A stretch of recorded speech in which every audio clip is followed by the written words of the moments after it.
And closing arguments are underway in the Harvey Weinstein rape and sexual assault trial in Los Angeles. Jury deliberations are also expected to begin this week. Now, it's the second such trial for the disgraced former Hollywood producer who is currently serving a 23-year sentence after being found guilty by a New York court in 2020. So for more on this, I want to bring in Jesse Weber. He's an attorney and host at Law and Crime Network, and he's been following this case since 2020. Really good to see you again, Jesse. So I think a lot of people follow the case that happened in New York closely, not so much for the one that happened in L.A. How are these two trials different? Well, as somebody who was in that New York courtroom every day and watching this every day, I have deja vu. It is eerily similar to what we saw in New York.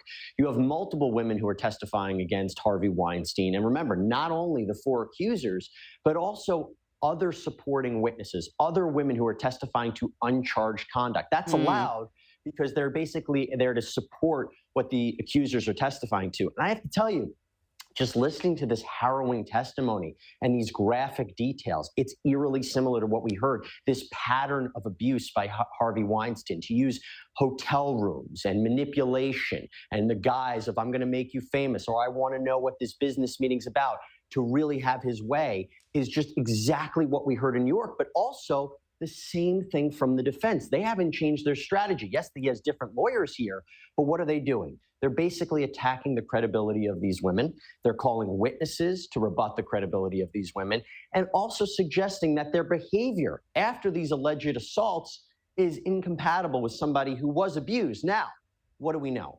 What we learned from New York and what is being shown here in Los Angeles, and we heard testimony from a prosecution witness, is that there are rape myths. We have ideas about how people should behave or what we expect from them from TV and everything like that. It's completely false. So I have to tell you, are we going to see the same result? Will he be convicted? It's impossible to know what a jury will do, but I'm seeing just so many similarities between the two trials. Right. I think that's real. You know, my follow-up question was going to ask you whether or not it's the same set of lawyers from New York, because I know even in New York, he changed lawyers, there are quite a few iterations of his defense team.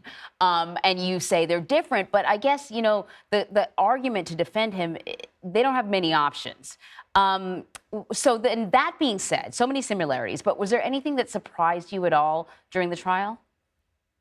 You know what surprised me is seeing just hearing this testimony again, right? And it seemed to me that Harvey Weinstein, I'll tell you, he seems more defeated this time. I was in that courtroom when there was a decision in New York about whether he was going to testify. He went into a back room, spent some time. He kind of let everybody, not sure which way he was going to go. He was very clear he was not going to testify this time around.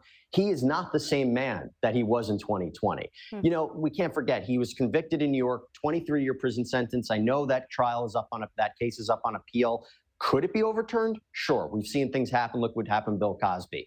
But this is a man who's been defeated before. He's going with the same defense, like you said. He doesn't have many options. It just seems to me that this is not the titan of Harvey Weinstein that we saw in 2020, who it was kind of a shock to think that he was convicted.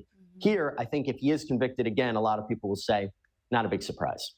If he is convicted, he faces up to life in prison. I'm curious, he's already serving 23 years, which might be effectively life in prison for him.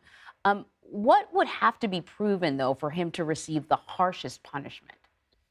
Okay, so first of all, he was convicted in New York. Those prior convictions, generally speaking, can be used in a sentencing decision. But not only that, he faces 7 charges with 4 women, very serious. And then it becomes a question if the judge would run those, if he's convicted across the board, would run them consecutively or concurrently. In New York, my jaw dropped when he was sentenced to 23 years. No one expected that. So is it possible he could face 50 years in prison, 100 years in prison if he's convicted across the board in Los Angeles? It's possible. And the reason Los Angeles is so important, and I'll say this again, is because New York is up in the air. If his conviction gets overturned there, it's all about Los Angeles and what, New York will shake out. But that's why so much is riding here for people who have been wanting justice in this case and want to see Harvey Weinstein behind bars.